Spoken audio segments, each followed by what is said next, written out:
Täna räägime sellest, mis tempoga asjad liiguvad, kui sa tegeled pikaajalise eesmärgiga. Ma näitan teile ühte graafikut. See graafik näitab progressi ajas ehk kui kiiresti sa oma eesmärki täidad. Kui sa võtad endale uue eesmärgi, siis alguses edenevad asjad jube kiiresti, sest on uus ja põnev ja sul on meeles oma eesmärgiga tegeleda. Aga siis see progress aina aeglustub ja seda keskpaika me kutsume kurnavaks keskpaigaks. Sa ei tee mitte midagi valesti, see on täiesti normaalne. Mingil hetkel tekib lausa platoo, sa võib-olla tegeled või tegeled vähem ja tunned, et asi ei liigu lihtsalt mitte kuskile. Aga siis üks hetk sa avastad, et kuule, suur osa on juba tehtud, ma olen lõpusirgel. Ja siis järsku on jälle suurem motivatsioon ja tegeled hästi kiiresti ja mida lähemale sa eesmärgi täitmisele jõuad, seda rohkem sul on motivatsiooni sellega tegeleda. Viimane ots läheb väga-väga kiiresti. No mõelge sellele, kui te oleksite ainult 1 sentimeeter maast oma spagaadiga, siis te ju ka lihtsalt suruksite selle maha läbi valu. Aga 1 sentimeetrine muutus kuskil keskel, ala, et sa oled nii lähedal põrandale, sa võiksid veel nii palju suruda, siis seda nagu ei tee. Progress aeglustub, sest samal ajal motivatsioon teeb nii, et alguses on üleval, siis läheb alla, püsib seal all ja lõpus jälle tõuseb üles. Kurnav keskpaik on normaalne osa pikaajaliste eesmärkide täitmisest ja see tuleneb sellest, et sul on samal ajal motivatsiooni kraater. Eesmärgi täitmine muutub igavamaks, pead ennast motiveerima kuidagi, harjumusi tekitama selleks, et sa üldse tegeleksid eesmärgiga. Ja siis lõpus motivatsioon jälle tõuseb, sest kui me näeme, et me oleme peaaegu kohal, siis ikkagi tahad seda lõpuspurti teha. Ma tahan, et sa saaksid aru, et kurnav keskpaik ongi vältimatu osa eesmärkide täitmisest. See on puhas ajukeemia ja evolutsioon. Loomad ei mõtle väga kaugele ette, nad ei ole üldse võimelised pikaajaliselt ette planeerima asju. Meie oleme, aga ikkagi me eelistame auhindu, mis on lähedal, neile auhindadele, mis on kaugel. Sa tead, et kui sa raamatu valmis kirjutad, siis raamat on valmis ja sul on võimalik sellega sissetulekut teenida, aga siis see hetk, kui sa pead maha istuma ja kirjutama, siis kõik muud tegevused tunduvad väärtuslikumad. Isegi sellised loomad, kes justkui mõtlevad tuleviku peale, nagu oravad, kes peidavad pähkleid, eks ole, siis nad ka tegelikult ei planeeri, vaid see töö toimib pigem ikkagi autopiloodi peal. Ja isegi orav, kes kogub pähkleid, tal on kergem seda teha, sest et ta saabki visuaalselt näha, kuidas pähklikuhi läheb suuremaks. Päris paljude eesmärkidega sa ei näe seda progressi kogu aeg. Näiteks, kui sa üritad kaalu langetada, siis sa võid nädal aega toituda tervislikult ja käia trennis, aga siis seda ei pruugi kaalus näha olla, sest on nii palju muid asju, mis mõjutavad kaalu, näiteks kui palju soola sa oled tarbinud ja kui palju sa vett oled joonud. Või näiteks, kui harjutad jooksmist, siis alguses sa tunned, kuidas sa lähed kiiremaks ja tugevamaks, aga mingi hetk mõtled, et kuule, et ma olen nagu mitu nädalat käinud regulaarselt jooksmas ja justkui enam ei lähe kiiremaks ja enam ei lähe tugevamaks, sest et seal tekib ka platoo ja need muutused igapäevaselt on nii väikesed, et sa ei panegi neid tähele, nii et tundub, et miks ma peaksin täna üldse jooksma minema, kui sellest mitte mingit kasu ei ole. Ja sotsiaalmeediaga tegelemine on ka väga erinev kui pähklite kogumine, sest sa teed mingeid postitusi, aga sul nagu ei olegi kontrolli selle üle, et kas mõni neist läheb viraalseks või ei lähe ja jälgijaid niimoodi tilgub ülivaikselt juurde. Sa loodad, et see on hokikepp, aga tegelikult lihtsalt hästi vaikselt jälgijaid tuleb juurde. Ja halb uudis on see, et kurnav keskpaik on vältimatu, aga hea uudis on see, et ma saan anda sulle nippe, et sa ei annaks alla. See on kõige olulisem. Muidugi kõige parem viis kurnava keskpaigaga toimetulemiseks on see, et sa õpid lihtsalt aktsepteerima, et nii on ja sa lihtsalt harjud sellega, et sul ei ole vaja kogu aeg auhinda ja progressi näha selleks, et asjadega tegeleda. Sa õpid usaldama progressi. See on selline mõtteviisi muudatus, mis on täiesti võimalik. Mina näiteks tunnen, et mul ei ole väga vaja mingeid akrobaatikat ja nippe teha rakendada selleks, et ma tegeleksin eesmärkidega, sest ma olen õppinud eelnevate kogemuste põhjal, et ma võin usaldada progressi ja tõepoolest, kui sa natukese haaval kirjutad, siis raamatud saavadki valmis, tooted saavadki valmis ja lõpuks leiad äriidee, mis päriselt töötab. See lihtsalt võtab tohutult palju aega ja vaeva. Aga see on fine. Sa pead muutuma tugevamaks inimeseks, kes tegeleb eesmärgiga edasi ka siis, kui ei ole progressi ja ei ole auhindu. Aga lõpuks me oleme ikkagi loomad ja see väga aitab, kui sa oskad seda kurnavat keskpaika natukene lihtsamaks teha. Nipp number 1 on tee progressi nähtavamaks.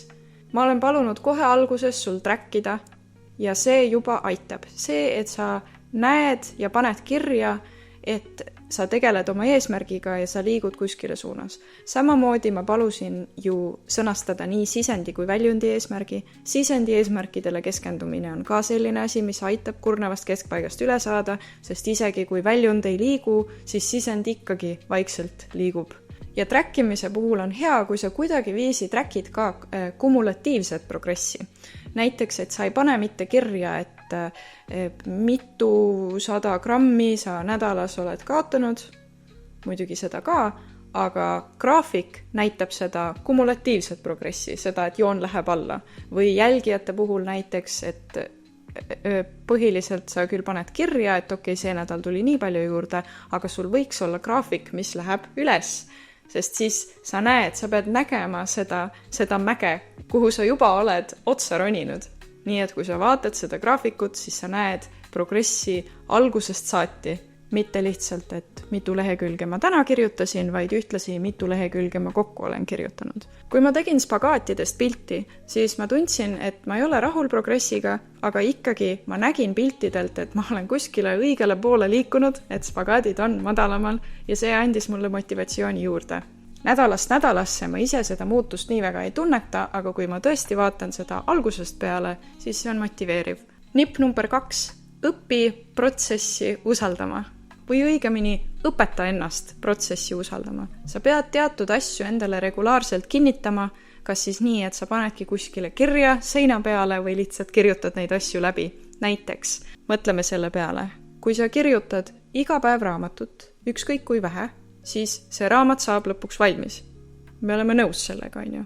Aga kirjutamise jooksul vahepeal see lihtne fakt läheb meelest ära.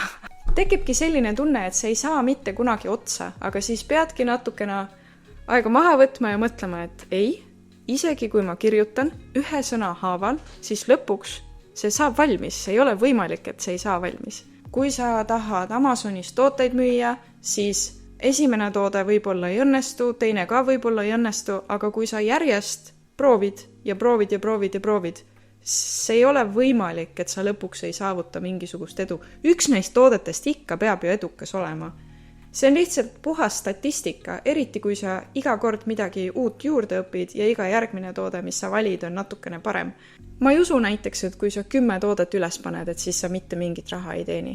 See lihtsalt, see ei tundu loogiline minu jaoks. Kui sa proovid erinevaid trenne ja toitumiskavasid ja püsid eesmärgi juures, siis sa lõpuks ikkagi võtad kaalust alla, sest teised inimesed ju on teinud seda, nii et kui sa ei ole seni veel saavutanud, siis järelikult sa lihtsalt lähenesid valesti asjale või sul on vaja natukene rohkem tööd teha iseendaga, aga lõpuks sa ju ikka saad hakkama. Kui keegi teine sai sellega hakkama, siis sina saad ka. Võib-olla mitte sama kiiresti, võib-olla mitte sama moodi, aga see on võimalik ja on näidatud, et see on võimalik, nii et miks sina ei peaks saama. Mina olen sellises naljakas situatsioonis, kus mina olen 100% kindel, et minust saab miljonär, see lihtsalt ei ole võimalik, et see ei juhtu. Ainukene viis, kuidas see saab mitte juhtuda, on see, et ma ise enam ei taha seda. Ma ise näen, kuidas iga minu ettevõte ja iga toode on eelmisest natukene parem ja ma alati teenin natukene rohkem raha, et siis lihtsalt, kui seda projekteerida tulevikku, siis nagu ilmselgelt ma saan miljonäriks, miks ma ei peaks saama. Nipp number 3, mis on väga-väga oluline, on see, et tee iga päeva elu mõnusaks. Pikaajaliste eesmärkide täitmine ei saa olla piin ja tüütu terve aeg. See ei saa olla sprint ja raske ja vastik. Sa peadki oma päevaplaani ja nädalaplaani korraldama nii, et iga päev, kui sa hommikul üles ärkad, siis sa mõtled, et tore, ma tahan selle asjaga tegeleda.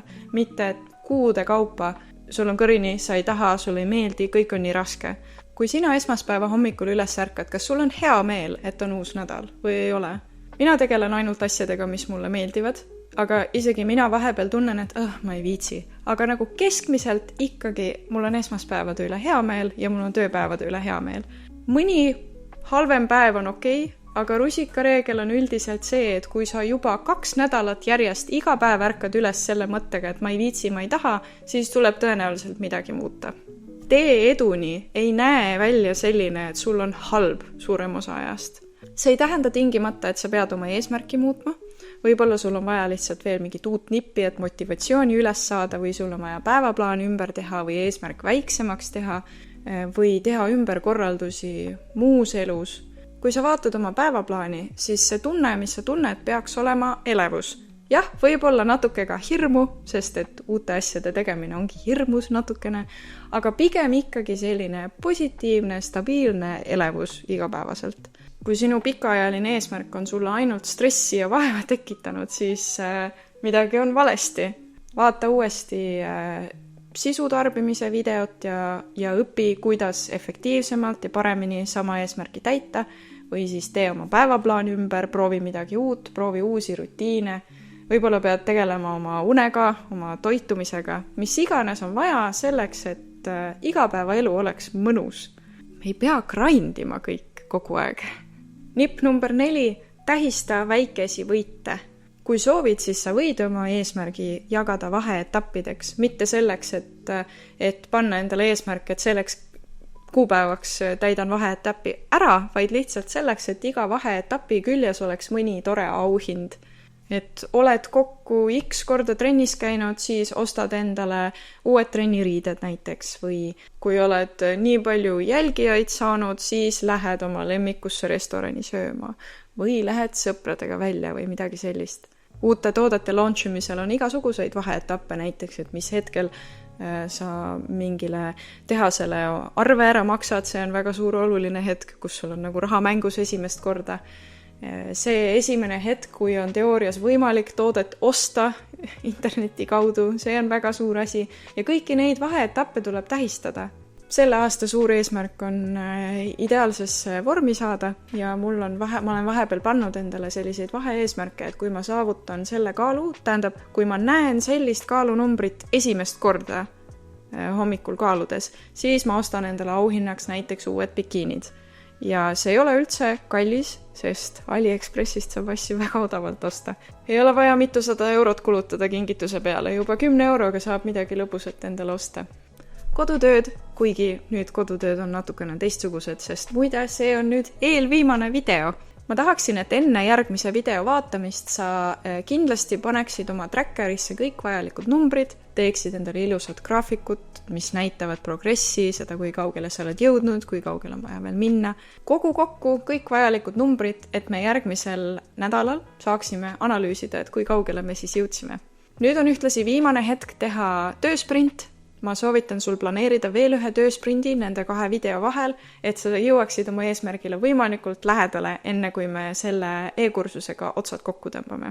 Muidugi, kui sa valisid õige eesmärgi, siis sa tõenäoliselt teed seda ka peale kursuse lõppu edasi. Sinu jaoks on nüüd kurnav keskpaik läbi saanud, sa oled tegelikult selle juba läbi elanud, sa võidki meenutada korra, et mis hetk oli kõige raskem ja kuidas sa sellest üle said. Sest sa ilmselgelt said sellest üle, sest sa oled nüüd on viimased videod, viimased nädalad ja siis on e-kursus tehtud. Ära unusta vahepeal ära seda, kui raske eesmärgi täitmine oli, kui tüütu, kui nõme, kui vastik. Jäta see tunne meelde, jah, isegi see negatiivne tunne. Järgmine kord, kui sa tegeled uue eesmärgiga ja jõuad kurnava keskpaigani, siis sa saad seda frustratsiooni tervitada, nagu see oleks vana sõber.